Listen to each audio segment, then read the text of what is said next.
Hey there, I'm Tara and I'm here to share a hack for small business owners and landlords who are tired of the weekly hassle of managing rent or subscription payments. Today, I'm going to show you how I automated a tedious task that used to eat up my time and cause unnecessary stress. Every week, I had to remember to check if tenants had paid, create a receipt with specific date ranges that I'd have to calculate, draft and send an email confirmation with the attached receipt.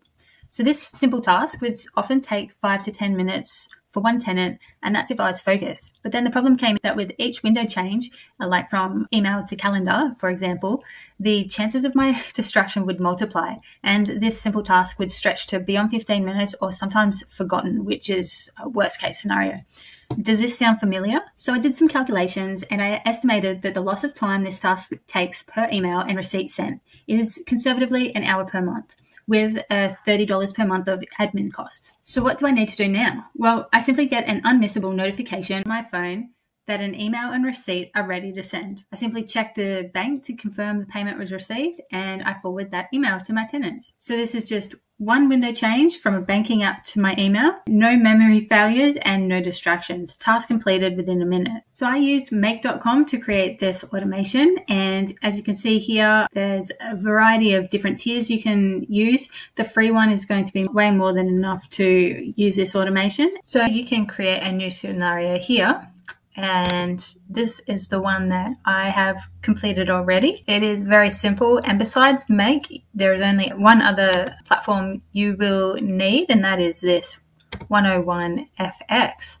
I found this last night. I don't have an affiliate link to it. To give you a quick overview, it is a functions for no code, the missing library. So I use this to create the date formats that I want. So you get 100 credits free per month. To get the API, you just head over to your dashboard and that's where you collect it. So back to our make.com scenario, we start off with getting the variables. In this circumstance, I have set the variables already, but you could get them from your CRM. With multiple clients, you would get them from your database. I use Airtable, but for now, I've just got a dummy client because I don't want to expose my clients. But basically, client name, address. So this circumstance is a rent receipt. So it's weekly, an address and payment amount, date. Then we're going to set the start date and the end date for the period that the payment covers.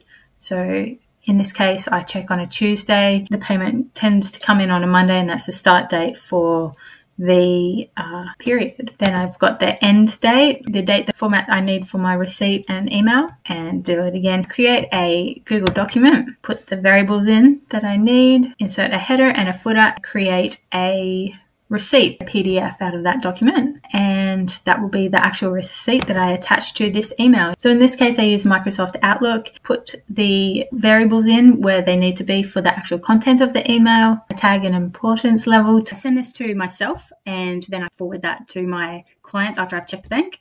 And I set the schedule date, Tuesday at 3 p.m. But in this exact circumstance, I'm just going to trigger this manually now. I do this task on my mobile, so just to stay true to how this actually functions in day-to-day life, we'll have a look at how it notifies me on my phone. So it probably takes about 30 seconds to come through to my own phone. But remember, it doesn't matter. It's not something you even have to think about. And there it is. So basically now I know, and I can see I've got an email notification. I would check my bank account, which I'm not going to do on here. I'll know that the details are correct because we've already made them definitive, so we don't have to worry about that and just forward it. Very simple. That was less than a minute, and to be honest, I love it. I'm excited about this stuff, so let me know what you think in the comments. If you want me to build out a different type of solution, again, just hit up the comments and I'll see what I can do.